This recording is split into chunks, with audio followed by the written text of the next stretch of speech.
नमस्ते। दो महान ऋषि, महर्षि विश्वामित्र, महर्षि मार्कंडेय, दो अति सुंदर अप्सरा, अप्सरा मेनका, अप्सरा उर्वशी। कौन हारे, कौन जीते, सुनिए कहानी यहाँ। विश्वामित्र विख्यात ऋषि थे। ऋषि होने के पूर्व विश्वामित्र राजा थे और ऋषि वशिष्ठ से कामधेनु गाय को हड़पने के लिए उन्होंने युद्ध किया था, लेकिन वे हार गए। विश्वामित्र ने हार के बाद कठिन तपस्या की। उन्हें राजश्री पद मिला, किंतु ब्रह्मश्री का पद नहीं मिला। विश्वामित्र ब्रह्मश्री का पद प्राप्त करने के लिए वापस कठोर तपस्या करने लगे। उन्हें ब्रह्मश्री का पद मिला और महर्षि वशिष्ठ द्वारा मान्यता भी मिली। इसी बीच विश्वामित्र ने अपनी तपस्या के बल पर त्रिशंकु को सशरीर स्वर्ग भेज दिया। बाद में विश्वामित्र दृढ़ निश्चय से नई सृष्टि की रचना के लिए तप में लग गए। विश्वामित्र की तपस्या को देखकर इंद्र को भय सताने लगा कि यदि उनकी तपस्या सफल हो गई तो विश्वामित्र संपूर्ण सृष्टि के देव बन जाएंगे और खुद का अस्तित्व खत्म हो जाएगा।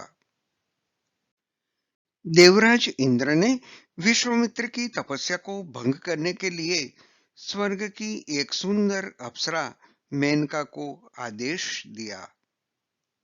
मेनका पृथ्वी पर आई। मेनका ने ऋषि विश्वामित्र को अपनी ओर आकर्षित करने के लिए हर संभव प्रयास किया। मेनका ने अपने रूप और सौंदर्य से तपस्या में लीन विश्वामित्र का तप भंग कर दिया। विश्वामित्र अपने तप को छोड़कर सुंदर अप्सरा के प्रति आकर्षित हो गए। विश्वामित्र सब कुछ छोड़कर मेनका के प्रेम में डूब गए थे। मेनका को भी विश्वामित्र से प्रेम हो गया। दोनों काफी वर्षों तक साथ रहे। मेनका ने एक पुत्री को जन्म दिया और उसे ऋषि के पास छोड़कर खुद स्वर्ग चली गई। विश्वामित्र को जब मेनका और इंद्र के छल का ज्ञान हुआ तो वह भी कन्या को छोड़कर फिर से तपस्या में लीन हो गए। महर्षि कण्व ने उस कन्या का पालन पोषण किया। उसे शकुंतला नाम दिया, जो बाद में राजा दुष्यंत की पत्नी और भरत की माता बनी।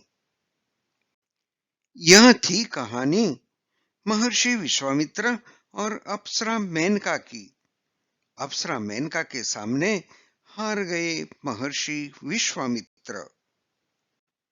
मार्कंडेय ऋषि भगवान शिव के परम भक्त थे।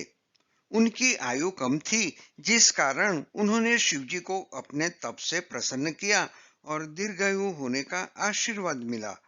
उन्होंने महामृत्युंजय मंत्र को सिद्ध किया था।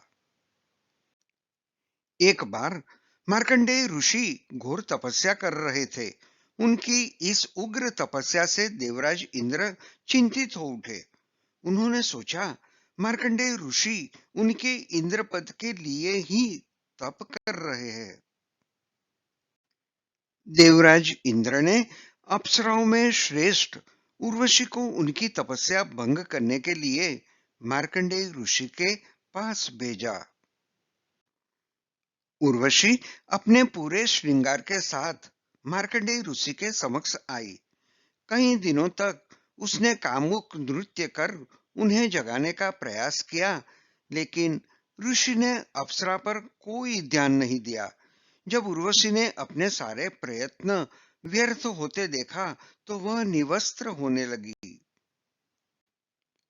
अप्सरा के इस व्यवहार पर ऋषि ने आंखें खोल दी और उन्होंने आदर पूर्वक उर्वशी से पूछा, हे देवी, आप कौन है और यहाँ किस प्रयोजन से आई है? ऋषि के वचनों से अप्सरा लज्जित हो गई। हाथ जोड़कर उसने उत्तर दिया, हे महर्षि, मैं अप्सरा उर्वशी हूँ। देवराज इंद्र की आज्ञा से मैं आपका तप भंग करने आई थी, किंतु आपने मेरे सौंदर्य का अभिमान चूर चूर कर दिया। मैं हार गई हूँ। अब स्वर्गलोक में मेरा बड़ा अपमान होगा। अब आप ही मेरे मान की रक्षा कीजिए। तब मार्कंडेय ऋषि ने देवराज इंद्र का स्मरण किया।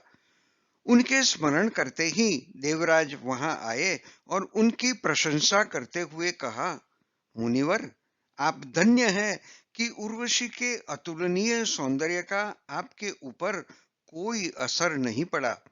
आप ही वास्तव में स्वर्ग लोक के वास्तविक अधिकारी है। इसीलिए चलिए और स्वर्ग लोक का शासन संभालिए। तब मार्कंडेय ऋषि ने हंसते हुए कहा, हे देवराज, मैं स्वर्ग के सिंहासन का क्या करूंगा? महादेव ने स्वयं मुझे अपनी कृपा प्रदान की है। उनकी कृपा के आगे आपके सिंहासन का क्या मोल? इसीलिए मेरी ओर से निश्चिंत रहे और धर्म पूर्वक स्वर्ग पर शासन करते रहे।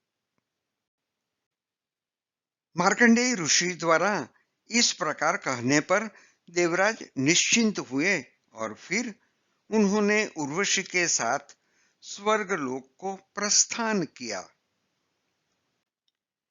यह थी कहानी महर्षि मार्कंडेय और अप्सरा उर्वशी की।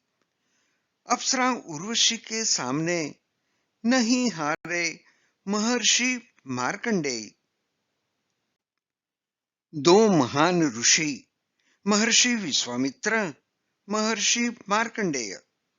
दो अति सुंदर अप्सरा, अप्सरा मेनका, अप्सरा उर्वशी। अप्सरा मेनका के सामने हार गए महर्षि विश्वामित्र, किंतु अप्सरा उर्वशी के सामने नहीं हारे महर्षि मार्कंडेय। धन्यवाद।